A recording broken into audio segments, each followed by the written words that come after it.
In this episode, we speak with Srikanth Velamakanni, co-founder, group chief executive, and executive vice chairman of Fractal, a provider of artificial intelligence to companies. Fractal's businesses include Crux Intelligence, which provides AI-driven business intelligence, Eugenie.ai for sustainability, Asper.ai for revenue growth management, and Senseforth.ai, conversational AI for sales and customer service.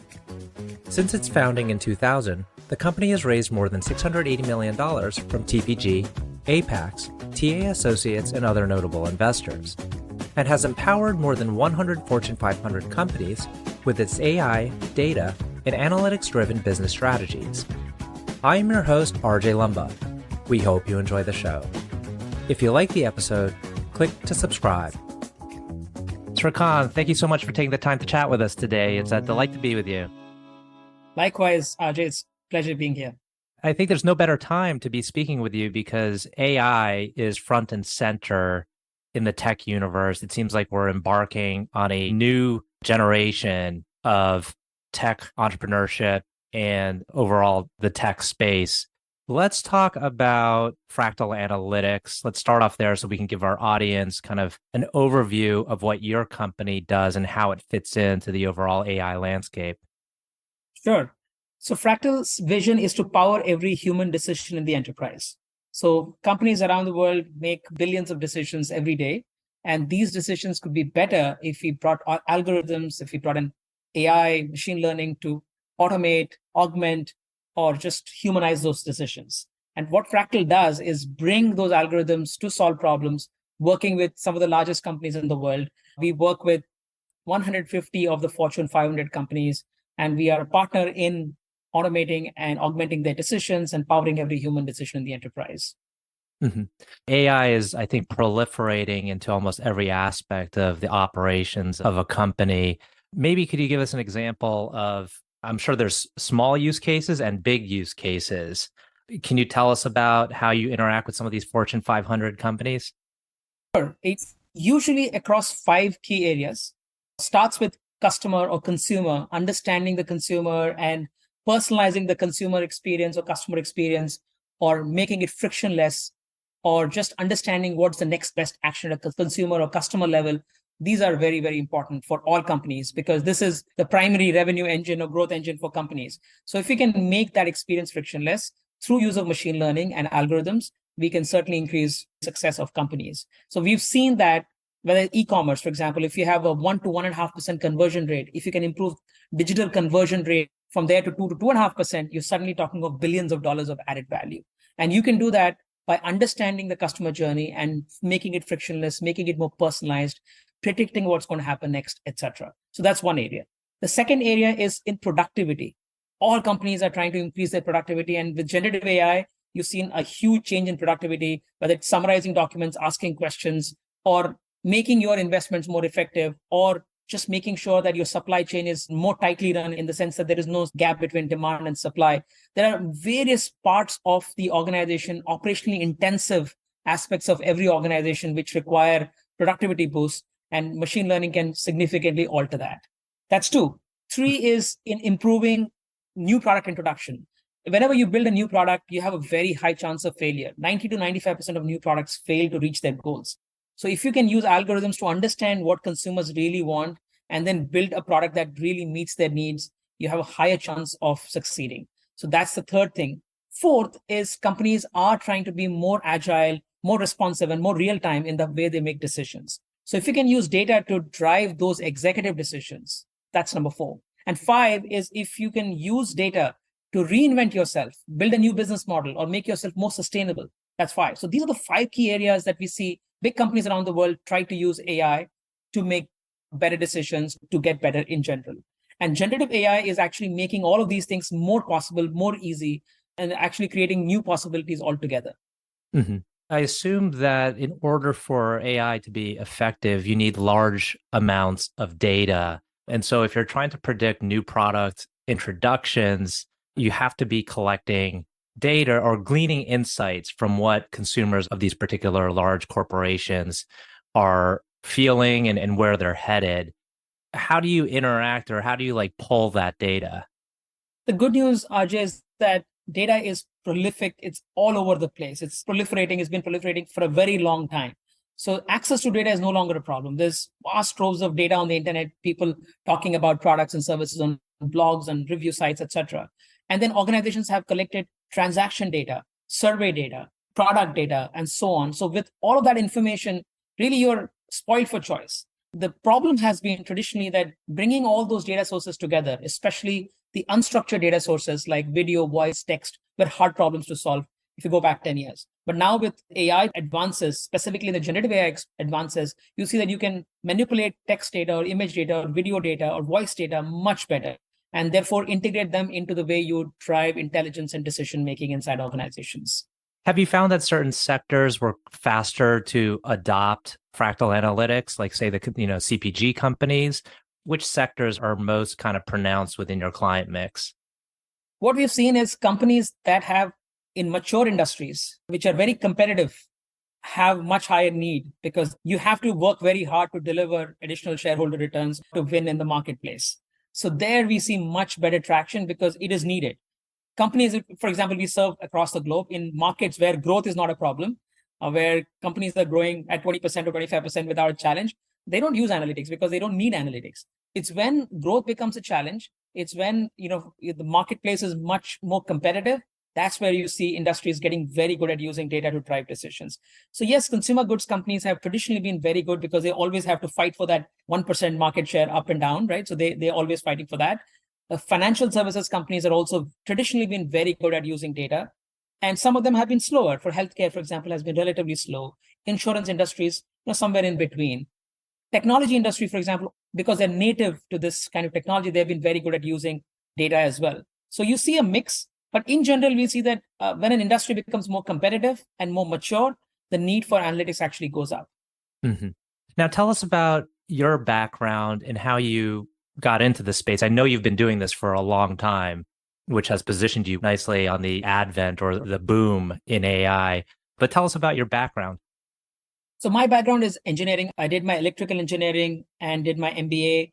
And while doing my engineering, I realized that apart from my passion for mathematics, which has always been very high, I also started loving psychology and understanding human behavior. So as I was looking for what to do, this combination of math plus human behavior was really attractive to me. And analytics and AI has provided me that opportunity to bring math and human behavior in understanding people, understanding decisions, and automating those decisions. So it's been 23 years of building Fractal. We have had a very long journey. We started when analytics or AI wasn't a thing. It was certainly not a hot trend. And today we feel fortunate to have been in this space for this long and have survived to be in a position to now succeed in these industries. And we've done well over the years. We have served hundreds of Fortune 500 companies. We've been fortunate to have their trust. And we've also been fortunate in being able to hire very good people. So we are in a really good position right now when the market is really hot and analytics is really attractive.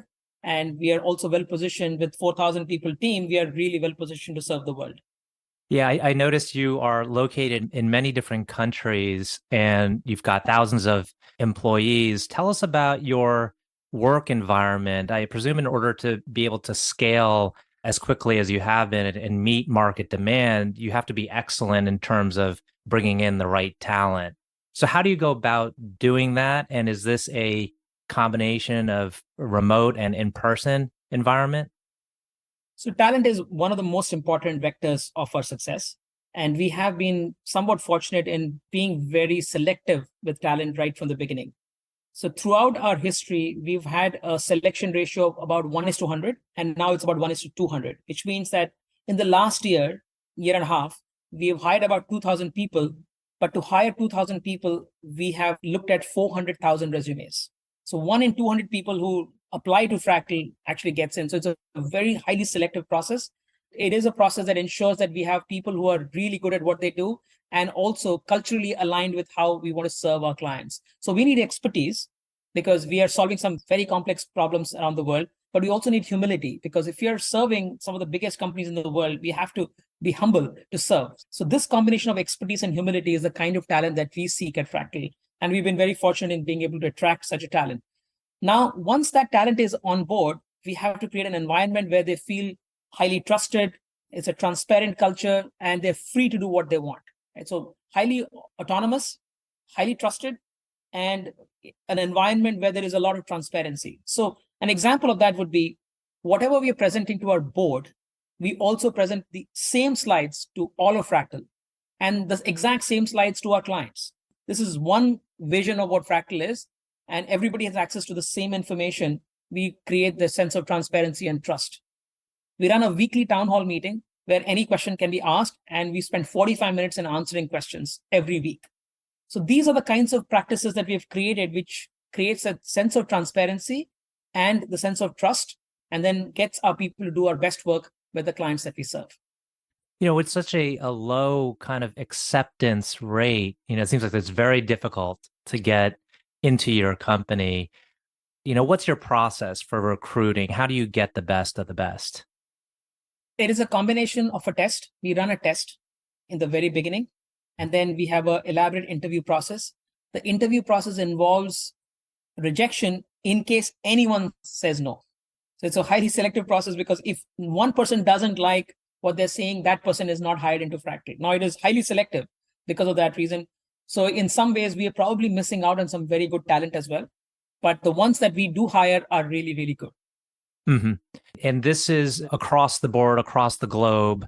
Do you recruit from certain schools? Do you find that in certain countries, you're able to recruit certain types of talent? Yes, we hire globally, but a large majority of our hiring is in India, where we have a large workforce. And there we are on various campus programs, campus selection programs, and we have a campus program in multiple parts of the world. The idea is that we can hire young and fresh talent, and then we can mold them in the way that we think is best for Fractal and for our clients. So that works out really well for us. But because we are growing really rapidly, we also hire across the board at various levels. And then that recruitment happens globally. And again, we have this very elaborate process for hiring in those situations as well. We've seen great talent coming from the technology industry. We see good talent coming from the management consultant industry. And we also see domain experts coming from various industries that we serve. They all become part of the Fractal overall talent pool.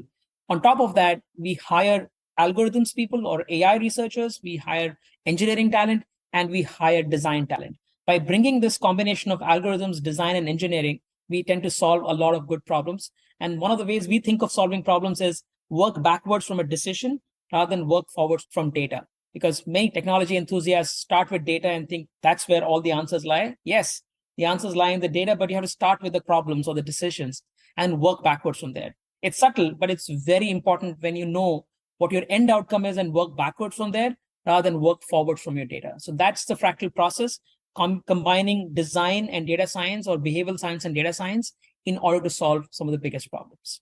You've raised over $350 million from notable investors.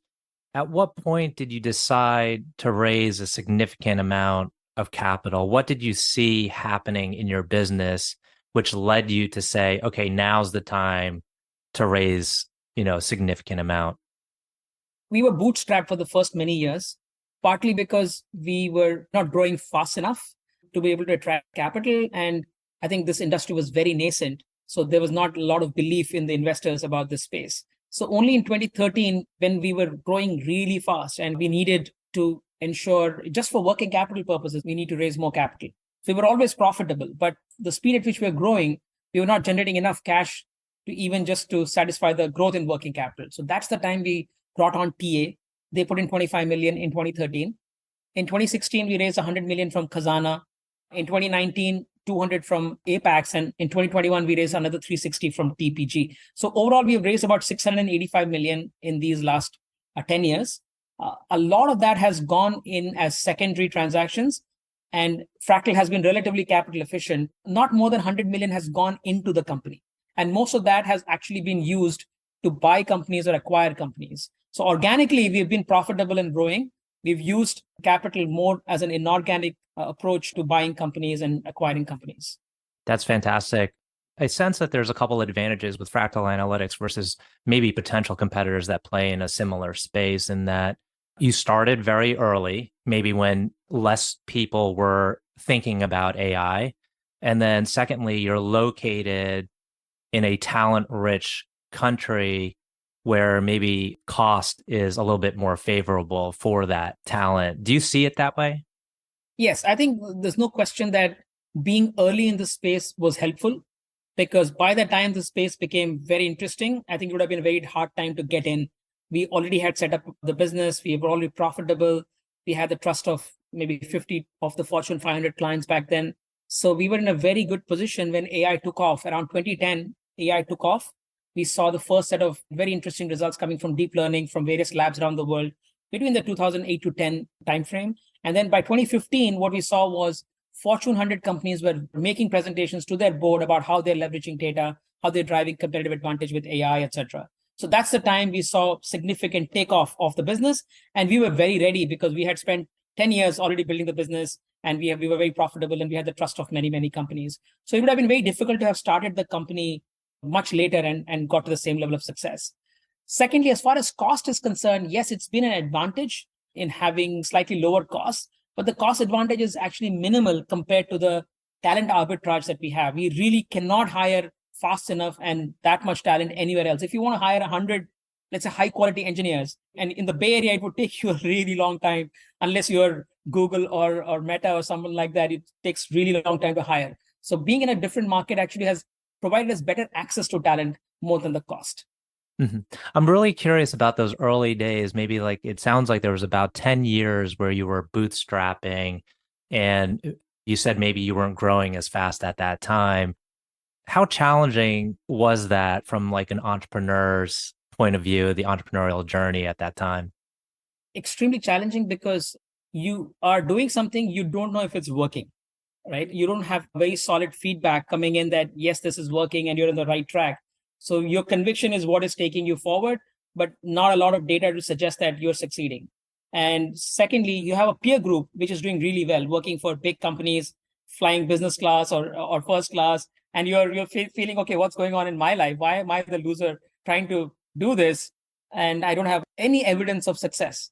The evidence of success actually was coming from our clients. They loved what we were doing. Evidence of success was coming from people who are working for Fractal because they're really enjoying what they're doing. What we did not have was feedback from investors or some other financial metrics which made us feel like this is going to take off. So that required a lot of conviction and having the tenacity to hold on when things were very difficult.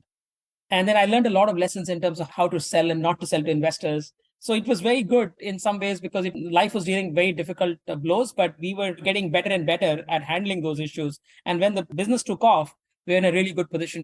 We were humble because we have seen the tough times. We did not get arrogant. We did not take $100 million of capital and throw it all away like many startup entrepreneurs do. We're very conservative with how we use the capital. So that's really helped us as well. Did you have a core team with you that kind of lasted from the beginning to today? Was that kind of a part of how you were able to kind of succeed? Yes, I think we struggled a little bit in the first few years, but once the core team got formed, that team has been there for about 15 years, 15 odd years with Fractal. So that's been very helpful because they define what Fractal is today and are taking us to the next level. So it's been very helpful. But also what we have seen is there are people who are really good at some stage of a business and are not suited for the next stage of the business. So we have a mix. So some people were amazing for Fractal in the first few years, but they also realized that this is not really their calling once Fractal became somewhat bigger. They wanted to go back and do some more startup-like situations. Whereas there are some who scale nicely with the business and are really leading Fractal. So or many of our exec team members, let's say half of the exec team, are people who have spent a substantial amount of time in Fractal. Sometimes we'll see a transition out from the founder will bring in a new CEO, but it looks like you've stayed in this role over the past 2 decades. Did you ever think like, oh, how do I adjust myself and how I lead? Because we're now thousands of people.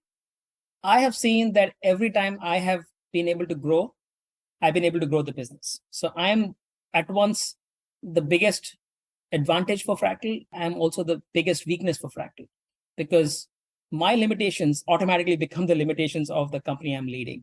So I've seen my growth leading to Fractal's growth. So one of those things I have believed in is taking feedback and working on feedback. So I remember back in 2009, we had an investor who came and spent a full day with Fractal. And at the end of the day, he told me, Srikanth, I like your business. I don't like you. and I'm not going to invest in you because I don't think you can scale this business. You're not good enough. So this was a very hard feedback to take. But then, I processed that feedback. And after a couple of days of soul searching, I actually told my entire executive team that, look, the day you spent with that investor, he loved our business. Nothing wrong with our business. He had problems with me. He thought I was not good enough. So I want to make sure that they know that problem was not with the business, it was with me. But then after that, I worked on that feedback. Okay, how do I change myself in order to be the CEO that Fractal needs today? And I think once I made those changes, I think Fractal was more successful. So I've seen that time and again at every stage. I feel like, okay, I may not be good enough at this stage to be the CEO, but then if I could get better, then I would be the right CEO and I could take Fractal to the next level. What do you think it was that investor was seeing that made him make that comment? It's a good question. I don't really know. I think what he could not visualize was about my ability to handle Fortune 500 companies and build big relationships with them.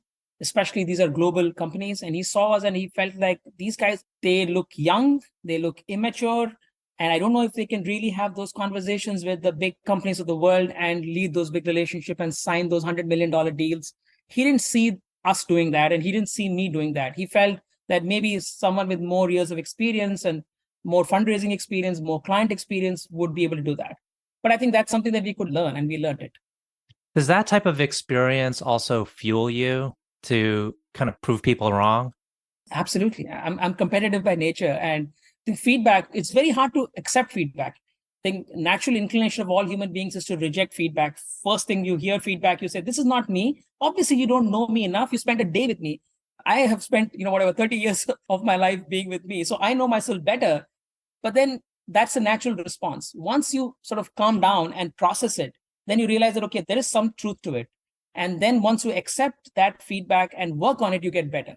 But in that process, you really enjoy it because once you know that this feedback is real, all it takes is to fix it. And then you're at the next level as an entrepreneur, as a business leader. So I've really enjoyed this idea of getting feedback, brutal negative feedback, and then working on it and getting better. Mm-hmm. I'm sure there's always insights that you uncover or you find at the appropriate time as you're scaling the business. What would be the most important insight you think you've uncovered along this journey? I will tell you a story again around the 2010 timeframe. I was looking for a coach. So a gentleman showed up and he was a CEO of a big consumer goods company. He had just retired and he was going to become a coach. So he and I met up. We spent about a couple of hours. And then he said, let me spend a couple of days in your office just to get to know you guys. And then I'll come back and share some feedback with you. So after a few days, he came and shared with me something that was really brutal. He told me, Srikanth, you are the most client unfriendly organization I've ever met. You're not really customer centric or client centric. And I was like, not at all. That's impossible. Look at our walls. It says client value creation. That's one of our core values. What are you talking about? Look at all the big problems that we solve for our clients. And he was like, no, your conversations internally are always critical of clients. You never actually have client conversations. You're obsessed with the craft of analytics, the craft of AI. You guys are good craftsmen. That doesn't make you a good businessman or a good firm to serve your clients. So once I accepted that feedback, and that was a big moment for us, that what you think you are, your client centricity is really hard. And most companies think they're client centric, but they're not. So once we realized that we pretend to be client centric, but we are not actually client centric, we changed ourselves. So first thing we did was to set up NPS, Net Promoter Score, as a key metric in Fractal. We would start every meeting by looking at a Net Promoter Score. We started with a single digit Net Promoter Score. I think it was 8, and now we are at 70 plus. So we made a big change. Second thing we said was, let's stop selling for one full year. We won't sell to anybody. We'll just serve our existing clients and we will not sell anything. So that let's get better at serving. And I think that was very interesting because that was the year we grew the most. In percentage terms, it's still on record. The highest growth year for Fractal was the year we did not sell. That was very, very interesting. And then, what we realized over time was that to be truly client-centric, you have to invent and invest on behalf of your client. So one is to listen to them, serve them really well. But when you take client centricity to the next level, like Jeff Bezos says, you have to invest and invent on their behalf. So we directed our R&D expenditure to client centricity. We said, okay, what do our clients need next? So let's invest 12, 13% of our revenue on R&D. So by investing in R&D and being client-centric, I think we have really taken the business forward. So my biggest insight about business is it's hard to be customer-centric or client-centric. Most companies that say they are not client-centric. There are very few, like Amazon, who are truly client-centric. And that is a significant difference. And those companies always tend to grow faster than the others. It's interesting because it sounded like you knew theoretically what you should be doing, but it wasn't put into practice. And it took this coach to tell you why there was a disconnect there. So, we're coming up on time. We have two final questions. One is, can you tell us about a person who has had a profound influence on you?